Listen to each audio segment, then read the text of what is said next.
Greetings from the American Board of Urology. I'm David Joseph, Chair of Lifelong Learning, and I have the privilege of introducing you to our continuing urologic certification program. The first thing I wanted to say is that this is for our general certificate holders, and for those of you who have a pediatric urology certificate or what is now called urogynecology and reconstructive pelvic surgery, you are not currently involved in this, and you'll continue in your present program. So the first question that comes up is, why did we make a change? The ABU recognized we need to be better aligned with patient expectations. And as we're a member of the American Board of Medical Specialists, we need to adhere to their newly established standards. There's also many contemporary formative learning opportunities we felt that our diplomats would be better suited to. And equally important, we needed to reduce the time of our summative assessments for knowledge, judgment, skill, and professionalism. Currently, it's done every 10 years. With the explosion of medicine, particularly changes in urology, waiting 10 years to make a decision on someone's knowledge is not really beneficial. So moving that to a 5-year cycle is what we wanted to do. But equally important, we've heard for many years the burden that you have had participating in particularly our 10-year point-in-time exam. It's been a disruption to your practice, to your lifestyle. Taking a secure exam in certain areas, particularly if you didn't live in an urban area, was difficult. And we also know that most of you would binge learn, meaning you'd study very hard right prior to your 10-year exam. And that's not an effective way to maintain any studying. So with all those factors, we developed the program of continuing urologic certification. This has taken several years to develop. We announced the program in November of 2020. And then over the past 3 years, we've had almost 1,000 volunteering diplomats participate. And it's because of their success and positive feedback that we went to the board of directors of the ABMS, requesting that we have approval to move this out to all of our diplomats in order for everyone to benefit from the advantages of the learning elements. We were given the green light and are therefore moving forward at this time. So what I want to discuss is a little bit of what the difference is between lifelong learning and CUC, and then a little bit in how you're going to enroll. This Venn diagram is really the backbone of how the ABU determines summative performance of its diplomats, and this puts us in a different category than most other boards. Several years ago, we moved away from a pass-fail system for our 10-year point-in-time exam, and you can consider that sitting in this blue balloon right here. We recognized that by failing 1 or 2 questions, it really wasn't the best assessment of anyone's judgment, skill, professionalism. Utilizing the practice log, peer review, and complication and mortality narratives, along with the learning activity, we feel that we get a much more holistic picture of our diplomats' abilities. And we're maintaining that philosophy moving forward.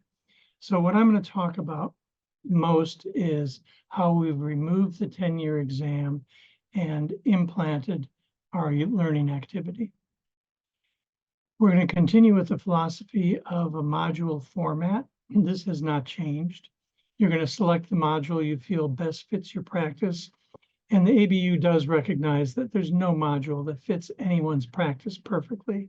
And you just try to find what you feel most comfortable with. This shows our 5-year cycles, and you can see there's an A cycle and a B cycle. And the reason for this is they're similar, but they're not identical. primarily related to the complication narratives and practice logs. They do become critical in our judgment or your performance, but we recognize that it does take a lot of work and effort, and we're only going to require this every 10 years of every diplomat. There might be a situation if you perform very poorly on your knowledge assessment exam where we feel it important to determine more in depth your abilities. It's possible that on a 5-year level, you'll be requested to provide that information. But again, that's extremely rare. I'm going to talk a little more in detail about the specific learning activities, but what I want you to focus on here is the various activities in each year. These are identical to what have occurred in lifelong learning. And what we've done is just, instead of leaving everything to be completed pretty much at the end of your cycle, we've assigned an activity to be undertaken once a year. It's going to be less intense on your part and be easier to complete all the tasks. So there's no additional tasks that will be undertaken with continuing urologic certification. We're utilizing 3 learning elements, and this is what's going to replace the 10-year point-in-time secure exam. Years 2 and 4, we have what's called knowledge reinforcement. And this is essentially a memory challenge. And this is to strengthen your knowledge on basic urologic concepts. There'll be 40 questions, 20 coming from a core category, which every diplomat will be exposed to, and then 20 questions coming from the module that you've selected. You're going to complete this in your own environment. It can be done on any computer. It can be done in your office, at your home, completely self-paced and untimed. From an educational point of view, doing 1 question a day would provide you with the greatest reinforcement and knowledge, but that's your choice. You can complete them all at once if you want. You also have the ability to use any resource available to you, with the exception that you can't discuss this with another urologist or any physician. So all these questions remain confidential. You have 4 months to complete this activity, and based on the experience we have from our pilot groups, you'll be able to easily accomplish that in 4 months. That's years 2 and 4. Years 1, years 1 and 3, we have what's called knowledge exposure, and this is highlighting advances in urology and new concepts. And this was developed with an association with the American Urologic Association Office of Education. And they have selected the articles and guidelines, and they come from the Journal of Urology, Urology Practice, and their guideline library. Over 8 months, you're going to be required to read 8 articles. Each article has 5 questions, which just assesses your understanding of that article or guideline. You are going to take 4 core articles or 4 guidelines, your choice. And then the other 4 articles can come from any module that you feel would be helpful to your practice. In this situation, you don't have to select articles that come specifically from your module. That's years 1 and 3. Year 5 is our knowledge assessment, and this is going to be a format very similar to what the 10-year secure exam is. This will be done in year 5, 90 questions, just like the current exam, 45 core, 45 module. This is not pass-fail.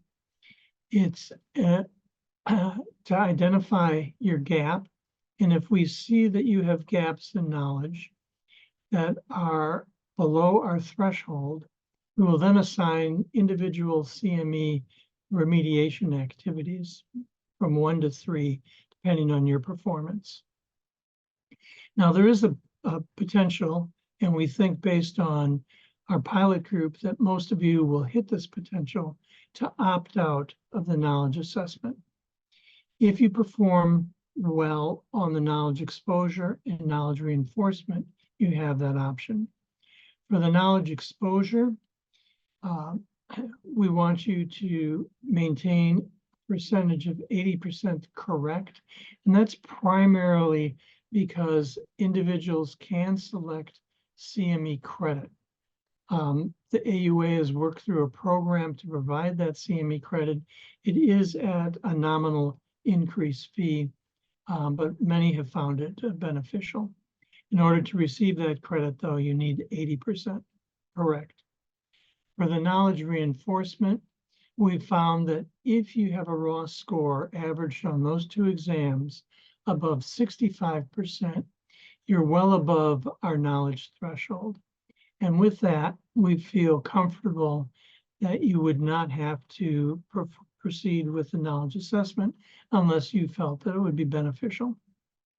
Your fifth year then would be basically independent learning, independent study. Maintaining certification has not changed from lifelong learning. There's two components to maintain certification. That's participation and that's performance. And we already talked about the performance of what you need to hit. Participation does change a little bit in that it previously was based on a 10-year cycle. And now since you need to maintain activity every year, you do need to contact the office if there's any important changes. The ABU recognizes that on occasion there could be a life event that prevents you from completing your yearly activity. If you notify the office, your case will be reviewed, and if it has merit, you will be excused for 1 year and then perform all those activities the following year. Next, I'll talk a little bit about enrollment. Enrollment is a very straightforward process. If you go to your portal, which is www.portal.abu.org, you'll be exposed to your login screen. First, you need to know your ABU ID. If you don't know it, it is on your certificate. It will also be on the invitations you have to enroll. And then you insert your password. If you forgot your password, you can follow through here and reassign your password.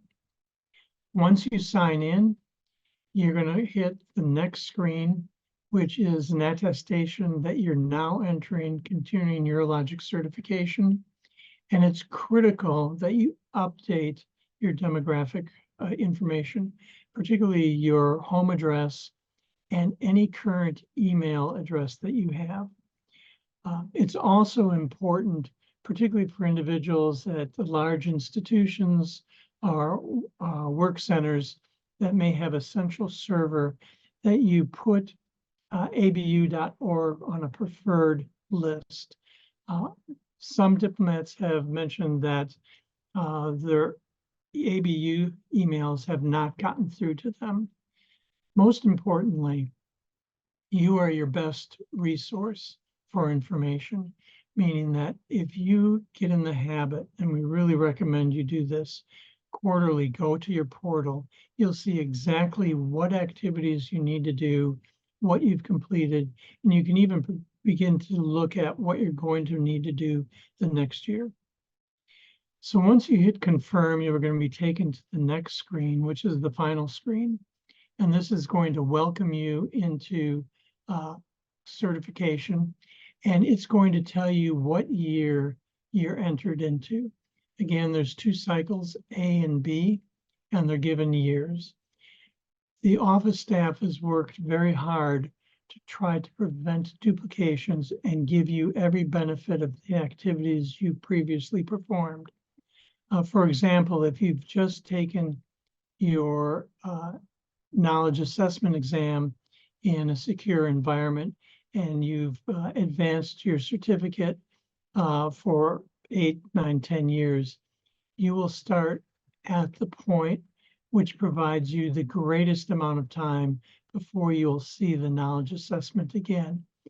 And again, it provides you the opportunity to opt out of the knowledge assessment based on your performance. On the lower portion of the screen, you'll see the activity that you need to complete for that year. And then going back through the screen, you can see what's going to be coming up in the future. And that's the process. It's very straightforward. We know that continuous certification is going to always evolve. We're excited about the CUC program that's been developed, but we also recognize it's not the last change that you'll see as a urologist. If you have any questions, comments, or would like additional information, don't hesitate to contact the board at cuc@abu.org. Thank you for your time.